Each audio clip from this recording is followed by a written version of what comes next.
assunto, né, mano, de revolução ali, ó, comunista, né, anticapitalismo, eu quero ver esse vídeo aqui, ó, mano, do Tropia. Vai ser a primeira vez que eu vou ver esse canal. Ah, o título do vídeo é A Fórmula Estranha Anticapitalista das Animações. Então vamos continuar aqui, né, mano? Vamos falar de revolução anticapitalista. É esse tipo de revolução que eu quero ver. Se tem uma coisa que eu sempre gostei de fazer nesse canal é falar sobre Co-creator Ariel, mano, seja muito bem-vindo ao Problema. Cara, todos vocês que estão virando membros do canal, vocês têm acesso ao Discord, vocês têm acesso a esse chat que a gente tá aqui agora. Vocês podem participar de lives com a gente. Cara, todo dia eu tô no Discord conversando com a galera. Então, se você quer conversar comigo, fora de live, né? Mano, só aparecer no Discord lá, cara.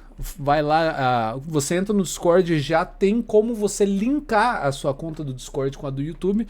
E aí você já recebe acesso às salas especiais pra conversar com a gente.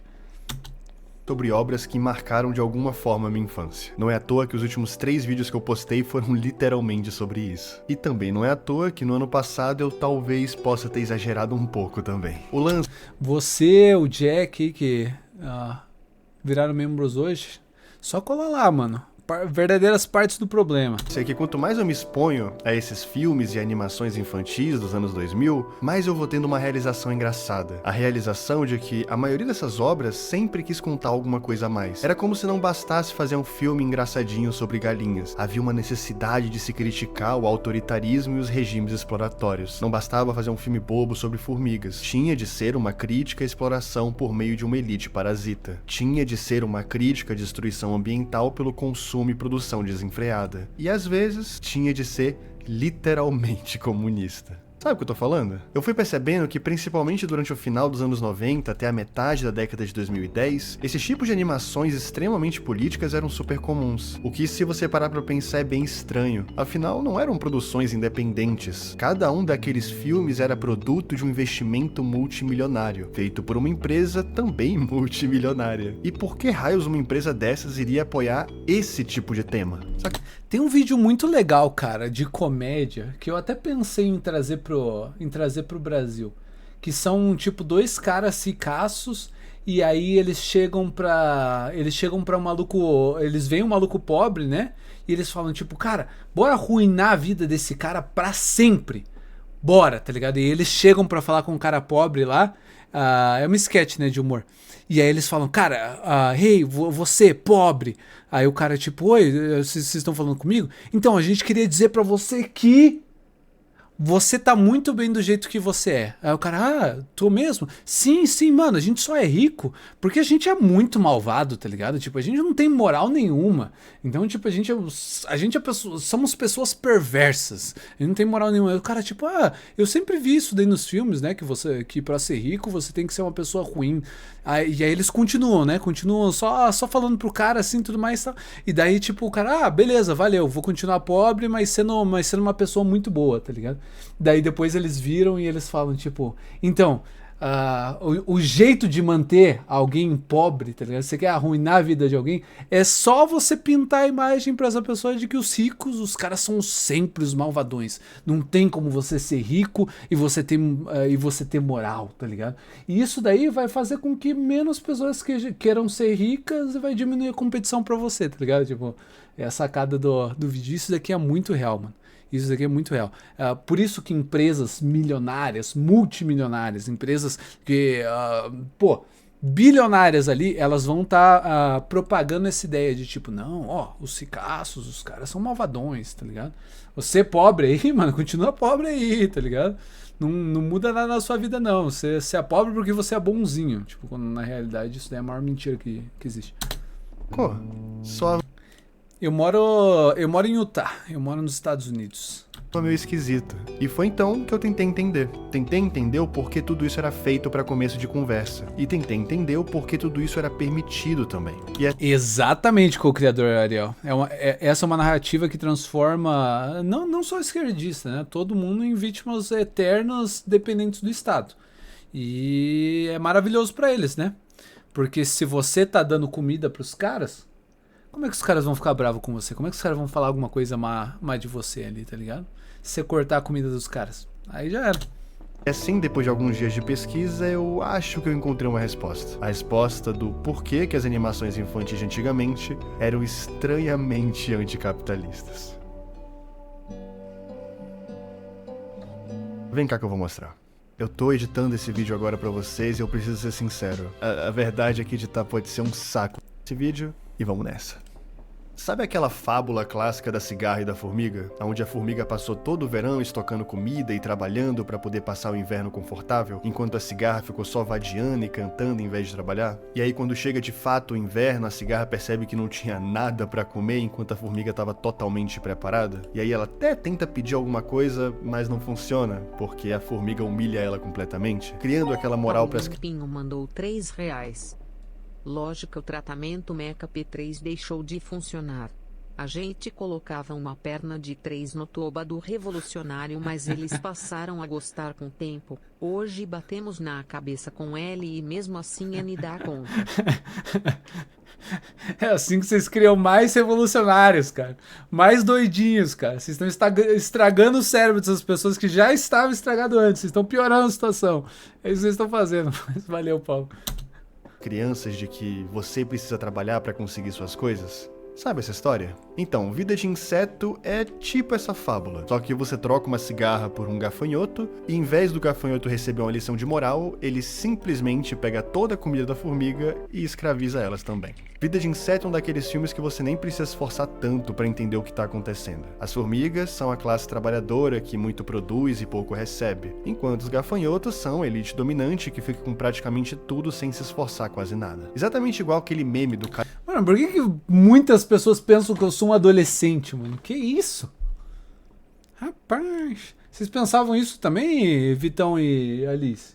Vocês pensavam que eu era um adolescente também? Eu achei que você era mais novo. Mas não achei que você fosse adolescente, não. Caraca, que isso? Rapaz. Cara enorme bebendo toda a água e deixando só umas gotas pro cara magrinho.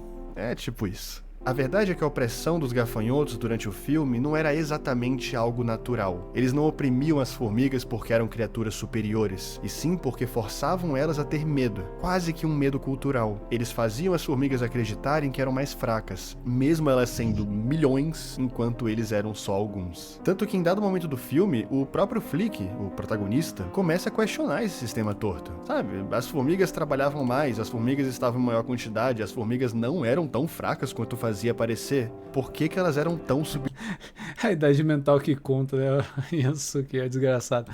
Julgadas. E assim, durante a metade final do filme, ele desnaturaliza essa realidade social da sua espécie. Ele aos poucos convence as formigas de que aquela realidade de opressão não precisava existir. E quando elas se unem, elas percebem que não tem mais medo. E sem o medo, os gafanhotos não tinham absolutamente nada sobre as formigas. E aí acontece o que você já sabe, uma porradaria generalizada de inseto.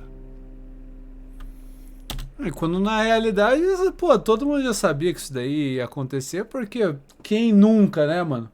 Quem nunca na infância fez os projetos de biologia que você faz em casa, né, mano? Eu sempre pegava, tipo, sei lá, pegava um gafanhoto ali e jogava no formigueiro pra ver o que acontecia. Falava, pô, será que as formigas vão ficar boladaça com esse gafanhoto aqui, ou será que elas vão aceitar, tá ligado? Aí você via as formigas devorando o gafanhoto e você ficou tipo, interessante.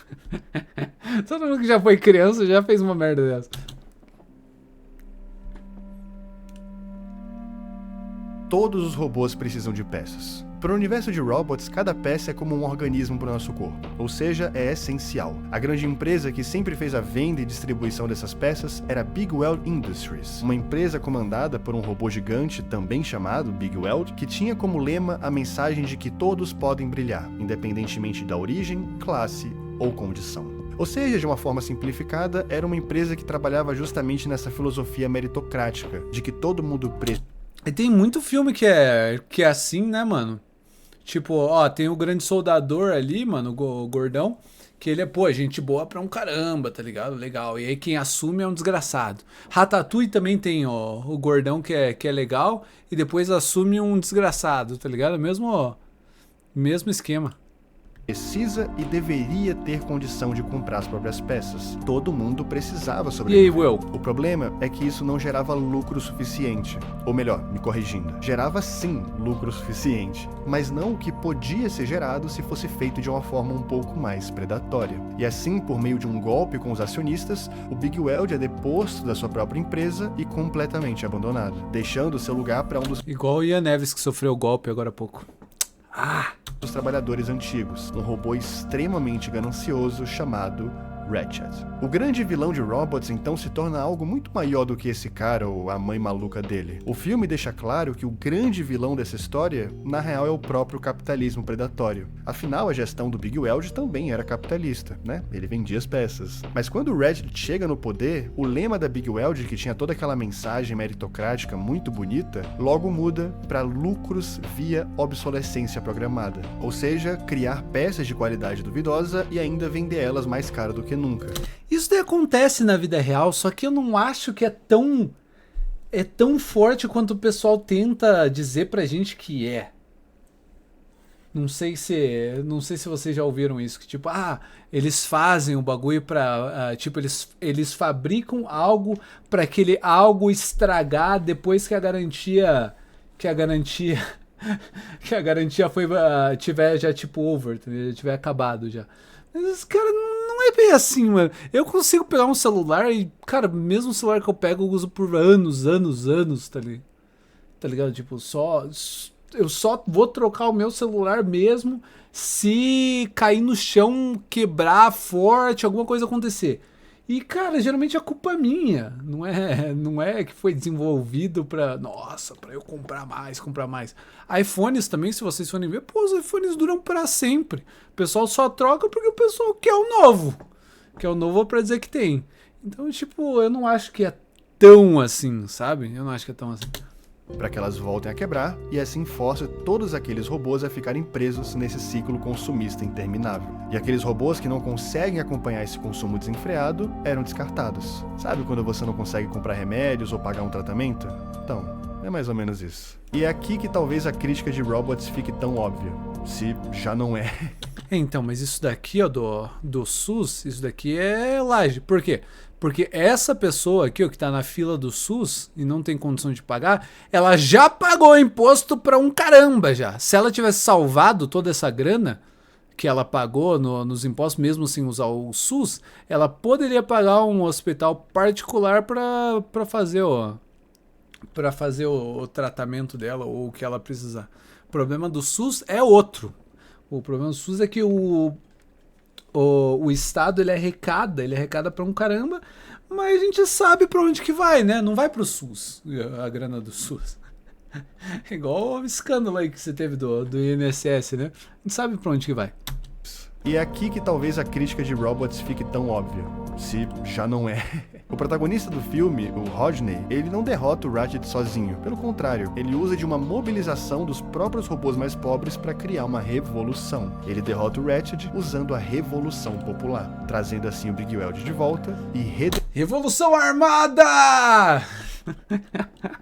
democratizando o acesso a todas aquelas peças.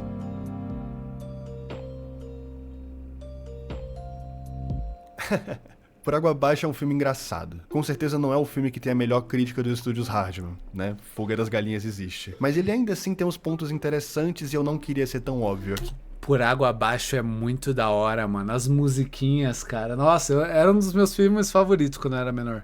O protagonista desse filme, esse rato engomado chamado Rod, é aquele extremo estereótipo do rico herdeiro que nunca saiu da própria bolha, ou melhor, da própria gaiola. E toda a sua jornada se concentra justamente nele se encontrando com a realidade do seu próprio povo, e assim criando um certo tipo de empatia e principalmente um senso de pertencimento. Afinal, apesar de não viver como um, ele ainda assim era um rato. E na real, além de nunca ter vivido como um, ele também nunca teve contato com nenhum deles. Até que ele fica sozinho em casa e enfim conhece o Cid, a representação física de tudo aquilo que ele sempre desprezou. Afinal, o Rod, ele sabia que o esgoto existia. Ele não era burro, mas ele via as coisas exatamente como um humano sempre viu. O esgoto era um lugar repugnante, um lugar puramente sujo, um lugar de pessoas inferiores.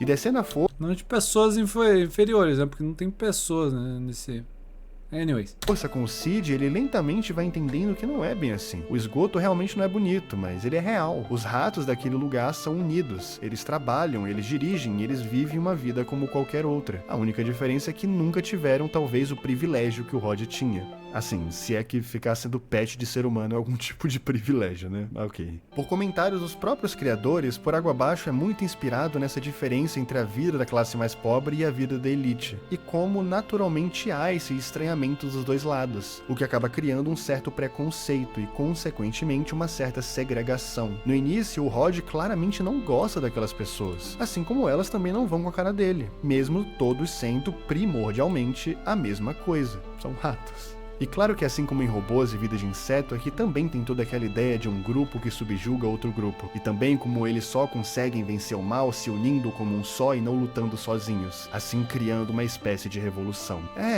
Parece que eu tô só lendo o mesmo roteiro com personagens diferentes, mas é justamente isso. Por algum motivo, o pessoal daquela época era fissurado em criticar o sistema em que eles viviam. E por mais que eu tenha citado só 3 exemplos, eu podia ficar aqui por muitos minutos falando de como o cinema infanto-juvenil daquela época adorava esse tipo de história. Pô, em Monstros S.A., por exemplo, outro filme da Pixar, toda essa ideia também existia. Já parou pra pensar que a empresa que eles trabalhavam no filme literalmente lucrava com o sofrimento das outras pessoas? Isso era bizarro, tá ligado? Mas quando você é pequeno, você fica tipo, dane-se, né? Mas depois que você cresce assim, você fica tipo, rapaz... E que a solução pra tudo isso foi encontrar uma forma de produção mais humana, mais bondosa e mais ética, como a felicidade? Sacou? Tô falando, o pessoal dessa época não tava pra brincadeira, não. Eles descaradamente... Criando uma sameca. Vamos esquecer da sameca. Permita-me esquecer da sameca, rapaz. Permita-me. tinham um certo foco narrativo.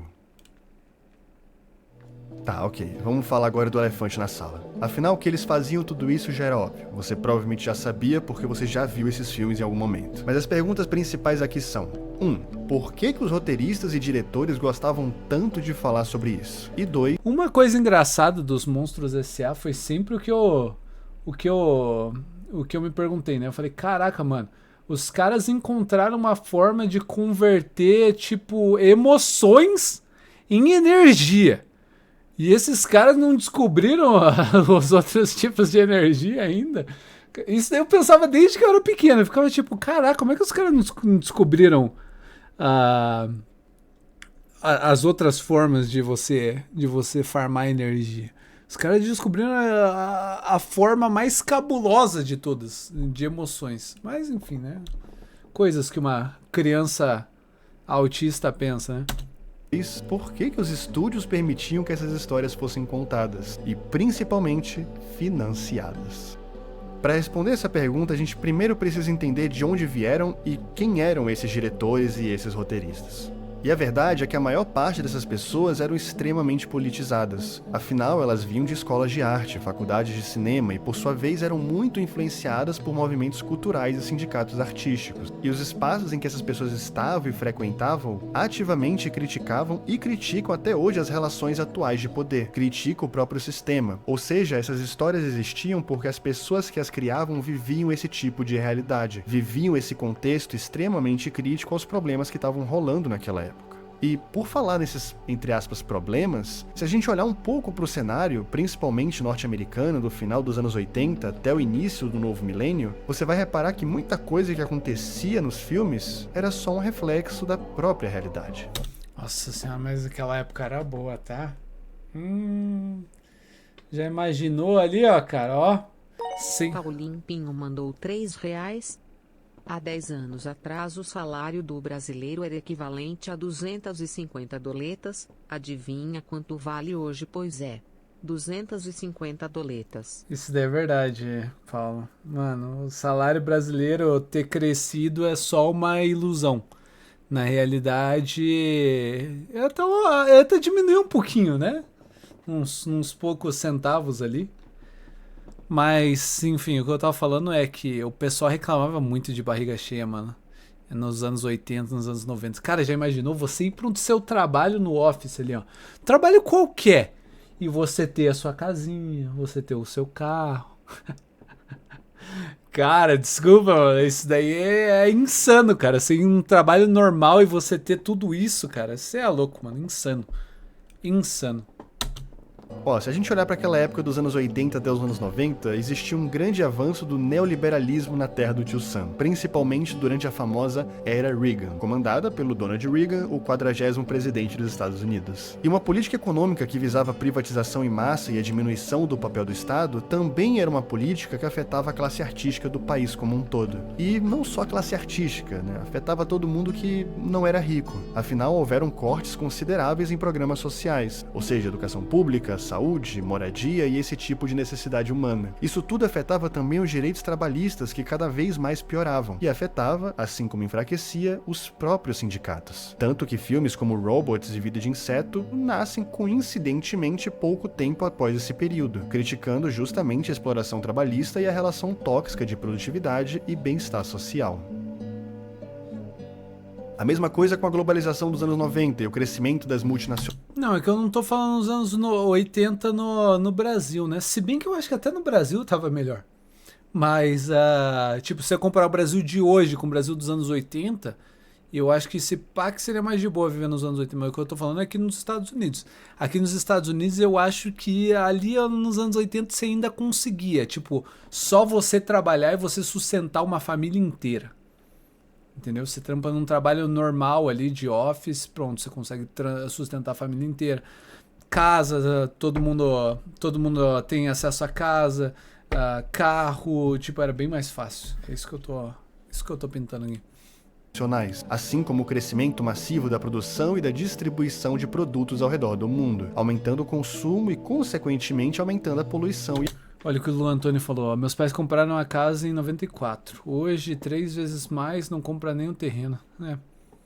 E as crises ambientais também. Tanto que justamente nessa época... Não, co-criador, é o que eu tô falando, cara. Eu tô wishing aqui, Eu não era nem nascido, né? É aquele meme lá do... Mano, ao invés de você tá ali jogando Tibia no seu computadorzinho, por que você não tava minerando Bitcoin? Hein? Tipo, por que você não tá comprando uma casa ao invés de estar ali com seus amiguinhos jogando Tibia ou Ragnarok? Por quê, hein?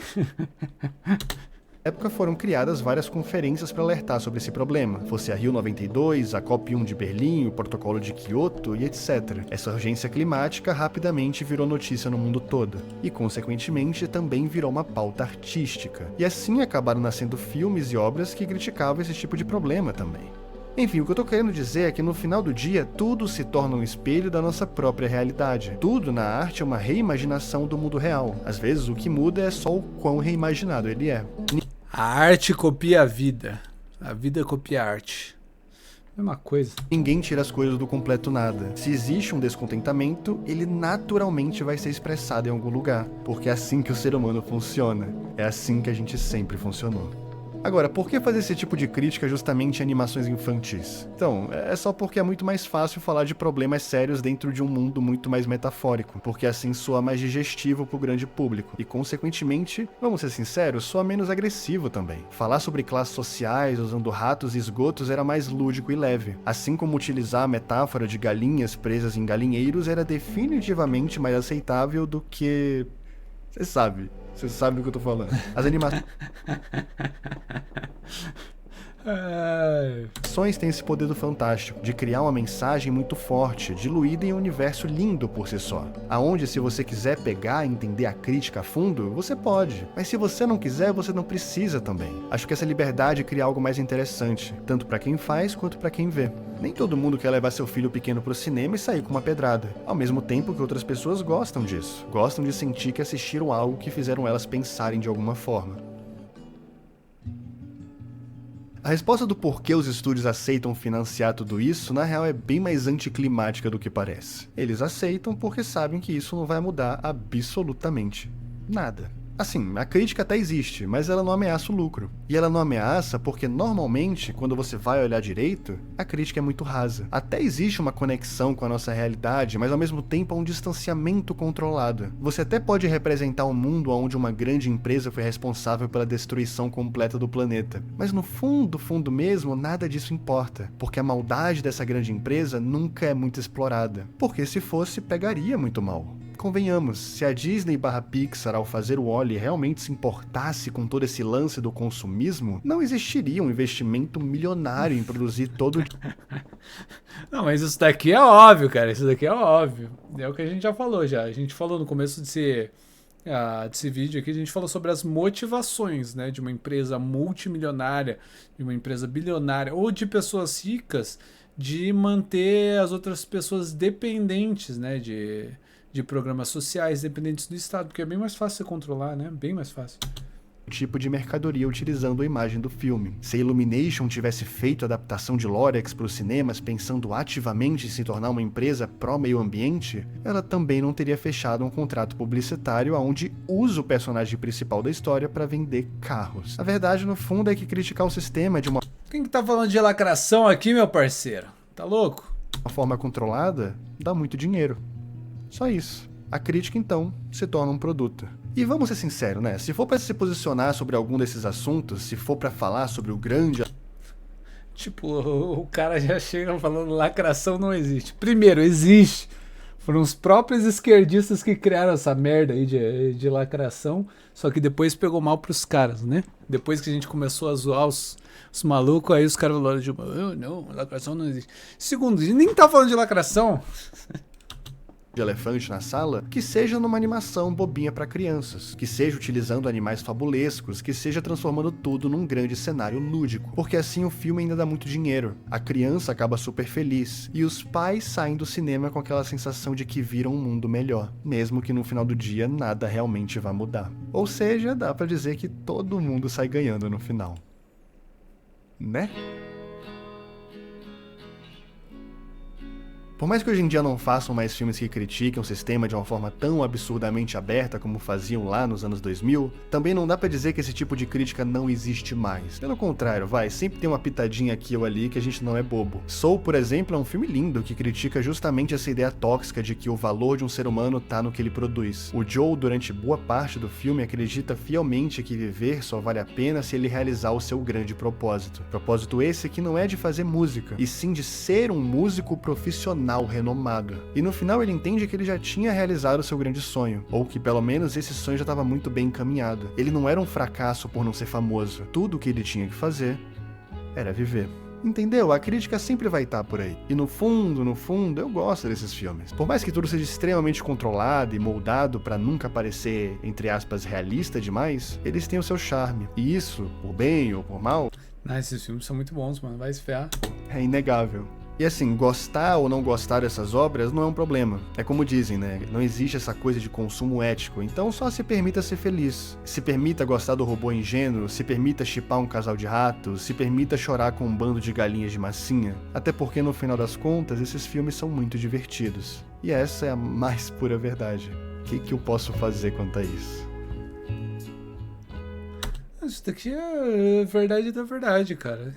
Eu sempre vi esses filmes, mas eu nunca vi eles numa forma de...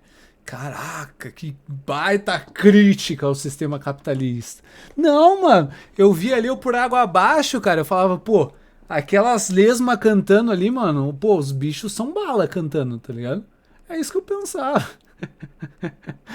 Aí vinha uma questão ou outra, igual a que eu trouxe pra vocês, né, do Monstros S.A., que eu sempre pensava, tipo, como? Mas toda vez que eu pensava assim no como, né, eu falava, cara, os caras inventaram uma tecnologia pra extrair energia de sentimentos. Eu falei, cara, qual será que deve ser o processo por trás disso daí, né?